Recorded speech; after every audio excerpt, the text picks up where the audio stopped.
Class, and today we are going to see the layout of formal letter, which is also known as a business letter or official letter.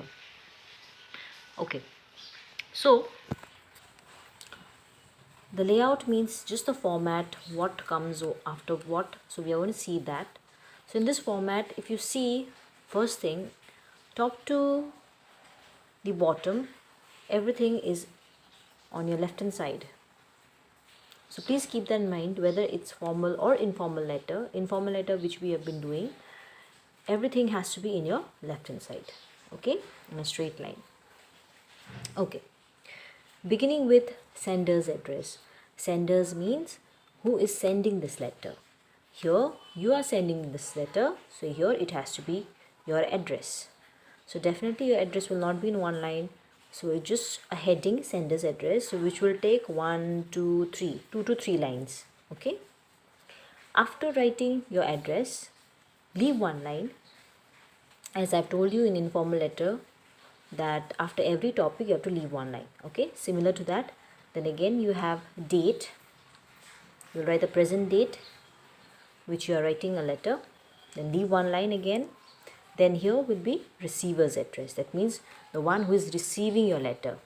So here it will be receiver's address. Again, receiver's address will not take only one line. It will take 2 to 3 lines again. So 1, 2, 3 lines.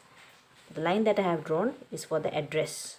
Okay, so there are the 3 lines I have left. Then after receiver's address, you leave one line, and then here again will be your salutation.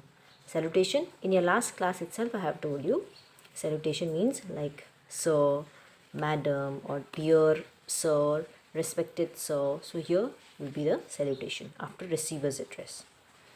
Then leave one line and write subject. Now here in your formal letter, you have to write a subject. A subject is something where it gives you detail or a short idea about the topic that you are going to talk about in your body of the letter. Okay, so subject will not be that lengthy. It has to be one line. So it has to be one line, okay, only. So it should not take more than one. Okay, so it has to be one line, one sentence kind of subject. So where it will give you the idea about the body, about what you're going to write or what we are going to read in your body of the letter. So here you're writing that subject. Then leave one line and start your body of the letter. So here, similar to informal letter, body of the letter will be the you are going to write or cover the topics that has been asked in the question. First introduction, then about the topic, and then 2 to 3 paragraphs or 4 paragraphs max to max you're going to write in your letter of the body, and the last 4th or 3rd paragraph, whichever is your last paragraph, has to be the conclusion paragraph. You're going to end in a nice way in your formal letter. Okay, then leave one line after the body. Then it will be thanking you, T capital, thanking you, full stop.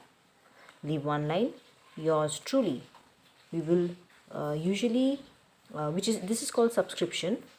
So here subscription will, in formal letter, usually ends with yours truly or yours faithfully or yours sincerely. There are many. Okay, so here we write Y capital again, YOURS, no apostrophe, yours truly, TRULY, truly. Then below that, since it's a formal letter, we write our full name. That means your first name as well as your surname, Rima Sen. Okay, so I'll send you the picture of this. Go through it once. So this is just a layout. You have sender's address, date, receiver's address, salutation, subject, body. Then you have thanking you, subscription, that is yours truly, and then your full name. Okay, now let's see what you have in your book. Please see page 69, letter writing 2. Let's read this, what they have written. Letters to newspapers usually involve issues that pertain to more than one person, that is, to society in general or a large group of people. The tone of such a letter is important. Informal letter. It has to be persuasive, but at the same time, there is no scope for rudeness. The language has to be formal.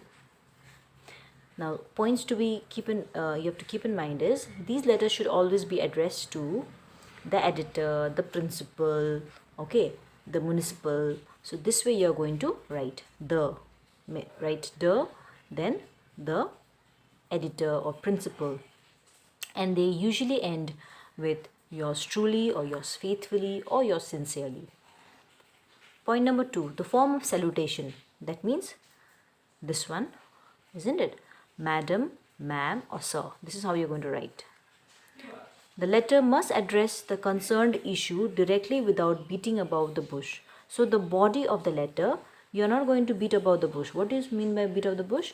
You're not going to go on saying or like going on beating about the bush, like making round and round about a topic. You have to come straight to the point and conclude it. Okay?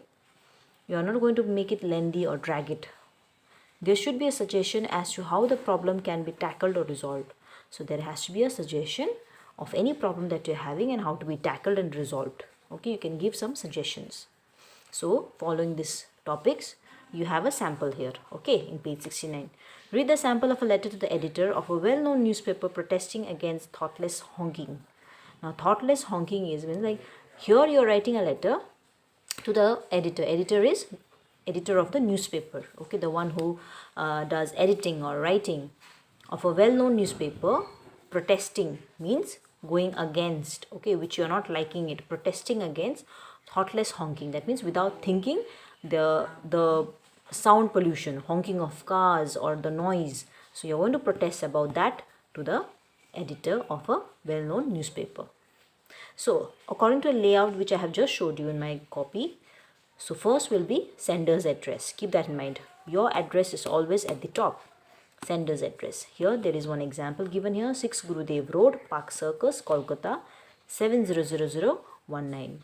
So this number is not that important. Like your address, you can give it.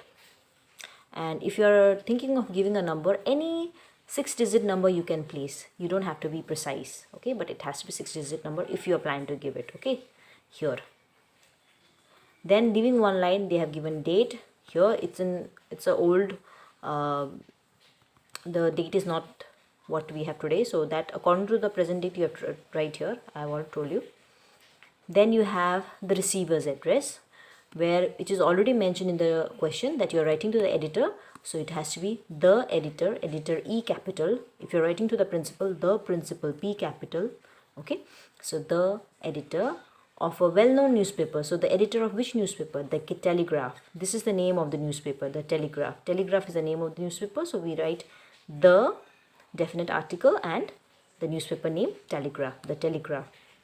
Again, its address, 6 Prafula Sarkar Street, Kolkata, 6-digit number.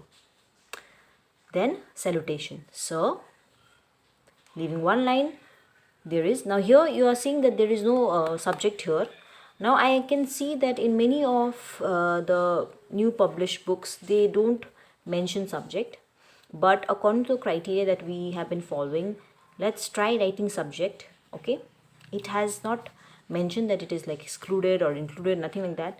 So you can try writing some subject, okay, based on the topic what has been given.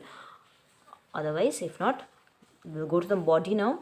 Noise pollution is, so I have already told you, it's for the thoughtless honking pollution, noise pollution, isn't it? So noise pollution is on the rise in our country, in our city. The drivers of public vehicles do not think twice before honking. Okay, so before they are honking, I hope you know what you mean by honking. Okay, before the noise that they